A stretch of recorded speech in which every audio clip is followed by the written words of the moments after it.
Huntington Central has very strong linebackers led by Tom O'Donnell. He's a senior. Also, there's other linebackers. They run 5 linebackers in their defensive package, 3 men up on the line, 3 men back in the secondary. This is called a 3-5-3 defense. It is definitely payback time.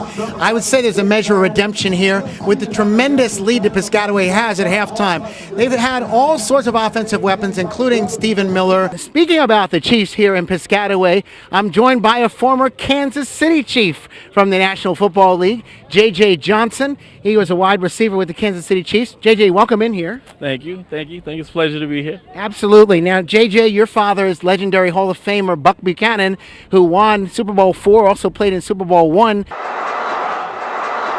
Kyle Polk, look at that. What an interception. Wow. Read the coverage, read the quarterback, knew exactly what to do, stepped in there, made the interception.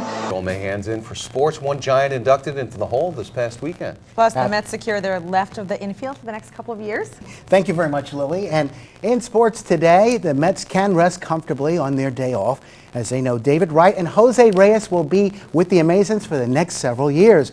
Reyes is signed for a 4-year deal, and Wright is inked for the next 6 years. And the Yanks have some R&R today, coming off a 6-1 victory over the Orioles. This Beacon After School program is about much more than just basketball. It's also about teaching kids about a much bigger game, keeping their eye on the ball in the game of life. The 92-91 win over the Indiana Pacers. We pick up the action late in the fourth quarter with just 10 seconds remaining. In cycling news, disgruntled American Floyd Landis is fighting back again. Landis says he isn't being treated fairly by the cycling's governing body and the World Doping Agency after testing positive a second time for synthetic testosterone. There's a myriad of reasons why this test could have made a mistake. Now on to a champion whose integrity has not been questioned, former New York Giant Harry Carson. It was a weekend to remember for Carson and all Giants fans as his son Donald introduced the Giant great at the Hall of Fame induction ceremony.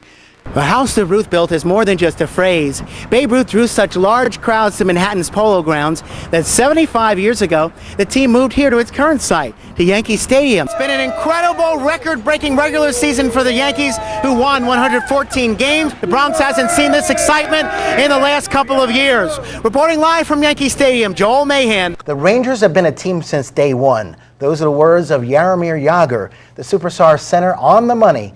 His Rangers team in first place with 4 wins and 10 points. And they entertained the Islanders in the famed LIRR series. We take you to Madison Square Garden. Miro Chatin's attempt here in overtime as he scores.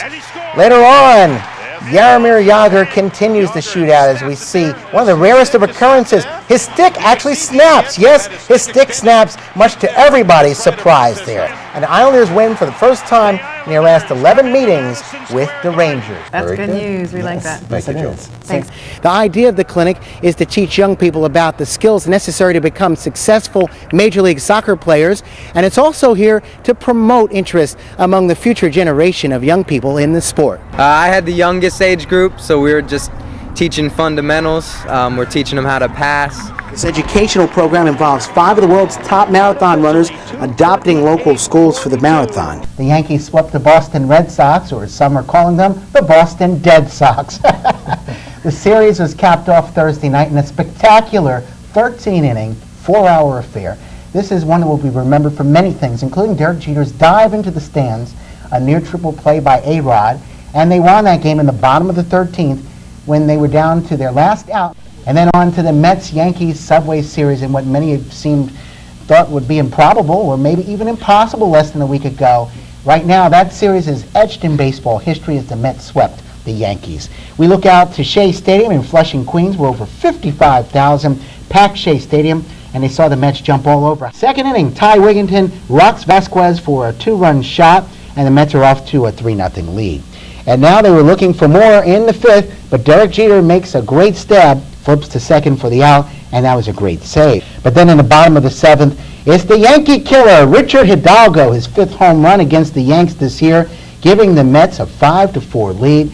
But the Bronx Bombers weren't going to go down that easily. Jorge Posada singles in the 8th inning, Hideki Matsui comes around to score, and the game's tied up at 5. But the Mets have the final say. Bottom of the 8th, Wigginton takes Tom Gordon deep on his second homer of the day, and that's your game winner. The Mets pull off a 6-5 victory and sweep away the big, bad Bronx Bombers. Well, how about that, guys? I thought that was quite a series. What'd you think? Thank God it's over.